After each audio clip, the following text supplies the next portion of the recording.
Vamos falar um pouco sobre o fim do mundo.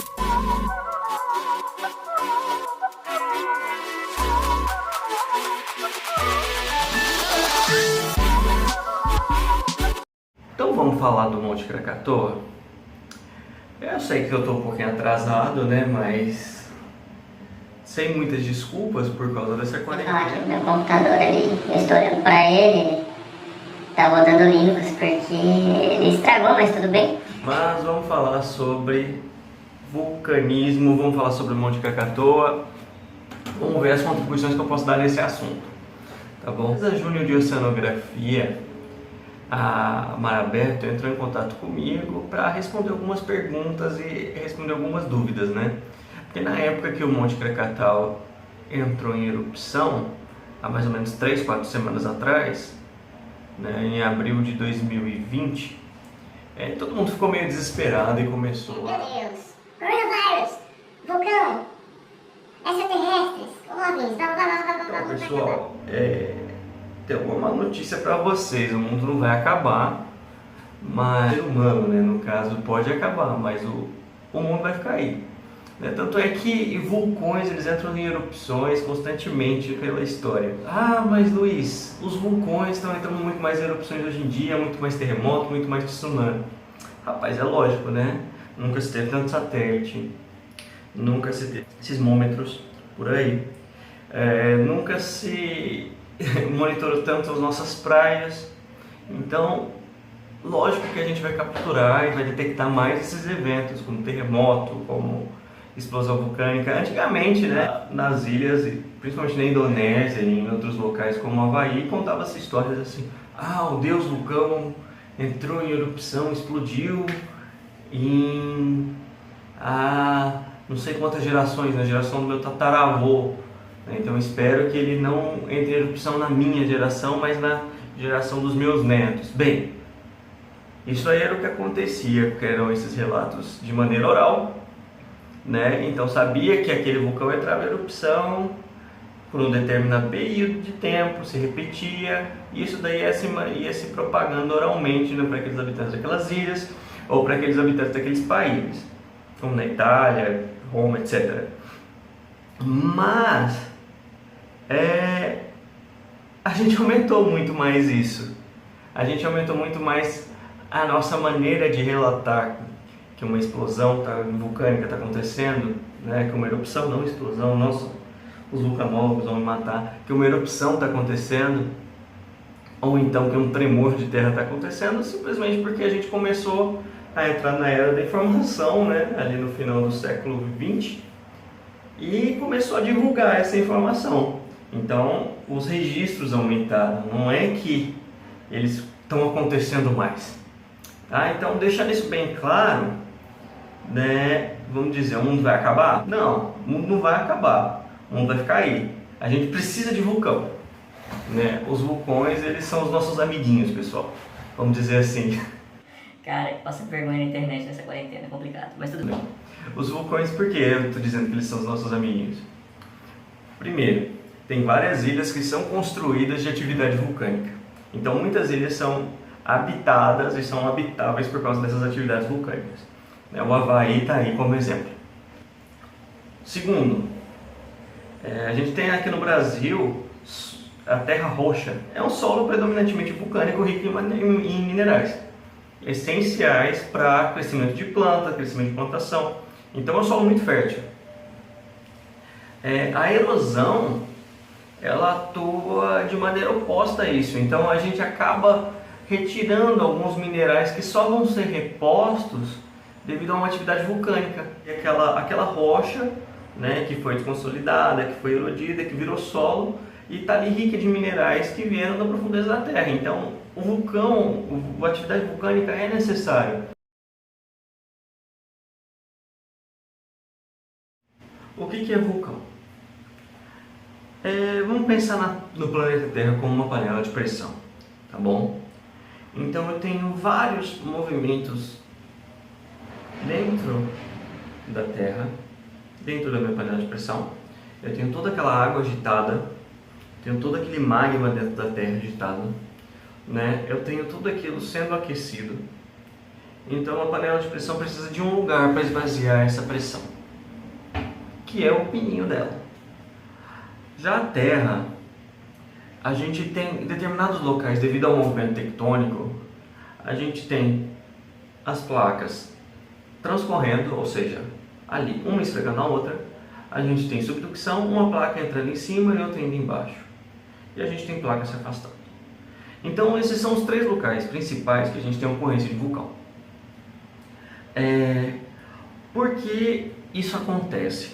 Quando eu tenho, é fácil pensar, né? Quando eu tenho uma abertura, se eu tenho uma placa tectônica sólida e o meu manto, né? E embaixo da minha placa eu tenho um material mais viscoso, né? Não necessariamente líquido, mas mais viscoso, né? Ele pode extrudir, né? Então, tá abrindo, saiu. Esse aí é o caso, por exemplo, da Islândia. O caso da Islândia, né? Que eu tenho essa abertura, eu tenho a dorsal mesoatlântica ali e eu tenho essa exudação de magma. Beleza, porque deu uma mudança de pressão. Não é tão a panela de pressão, mas é mais ou menos igual a gente está tirando em cima ali peso e a gente acaba aliviando a pressão, acaba diminuindo o ponto de fusão desse magma ali e ele acaba extravasando, beleza. Mas vamos lá. E agora em pontos de transcorrência, né, ali o esfrega-esfrega, e o ponto de subducção, né? Então, aí eu vou voltar na panela de pressão, né? Eu tenho uma placa subindo em cima da outra, eu tenho um aumento de milhões de quilos aí, né, subindo em cima da outra. Então, o que acontece? Eu tenho esse aumento de pressão, consequente aumento de temperatura, e eu preciso extravasar isso de alguma forma, né? Então, como que a gente extravasa isso? Aí que tá. A gente extravasa energia mecânica acumulada como terremoto, porque está ali esfregando, subindo, aí quando vai, pá, movimentou, extravasou essa energia mecânica, tremeu a Terra. E no caso, para aliviar ainda mais essa pressão, né, para poder ajeitar as coisas ali, a gente acaba abrindo esse pininho, né, da panela de pressão e acaba exudando esse magma, acaba saindo esse magma de dentro da Terra, né? Aí a gente também tem os pontos quentes, né, que seriam já no próprio manto ali, né, seria já um ponto da Terra que ele é um pouco mais quente, que é o chamado hotspots, né, que eles são magma muito profundo. Agora eu não me lembro se chega no manto, eu acho que chega no manto sim, acho que é no manto sim, mas eu vou colocar uma errata aí, qualquer coisa. Esses pontos quentes acabam extravasando magma e tem uma ligação direta, né? É assim que acontece com o Havaí, por exemplo, né? Eu tenho ali um ponto quente, eu tenho ali a minha placa, não lembro qual é o nome da placa do Pacífico, né? Ela está andando, né? Ela está à deriva, essa placa do Pacífico. Eu tenho um ponto quente, então o que acontece? Esse ponto quente, eu tenho a formação de uma ilha no Havaí, só que essa placa ainda está andando e esse ponto quente está estático no meu manto e essa placa andando. Então eu tenho vários arcos de ilhas, né? Eu tenho essas ilhas formadas devido a essa exudação de magma, né, desse ponto quente. Aí que está, essa placa do Pacífico, ela sofre uma atividade tectônica muito intensa, então o que chamam, né, de Círculo de Fogo do Pacífico.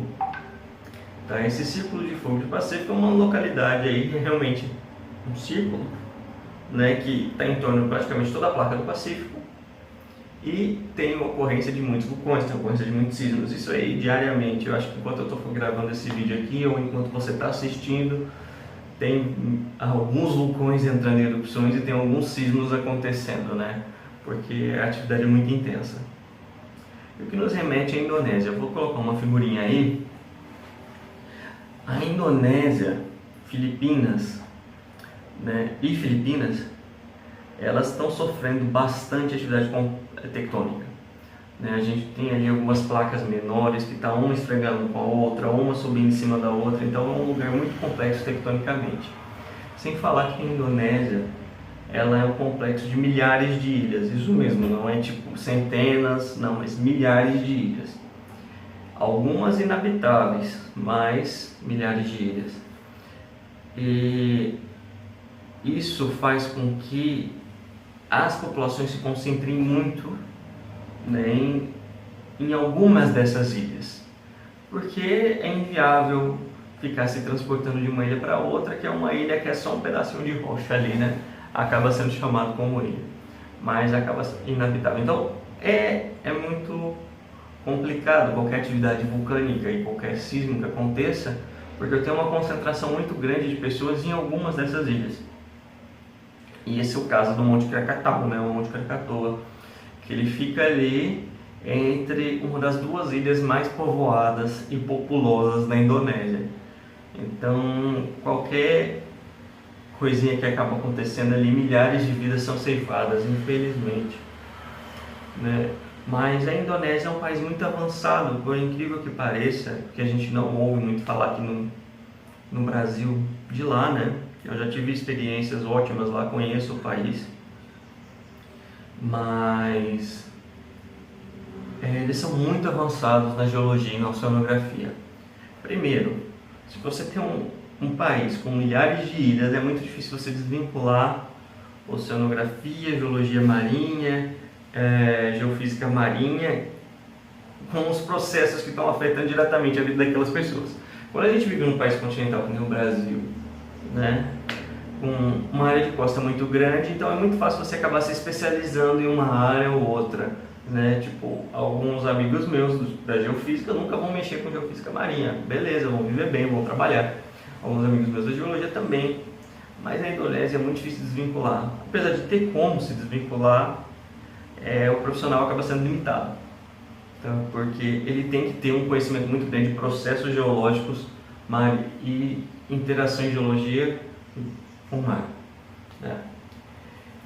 Então vamos lá, acho que eu já falei muito, eu vou tentar editar esse vídeo e ver o que eu faço depois.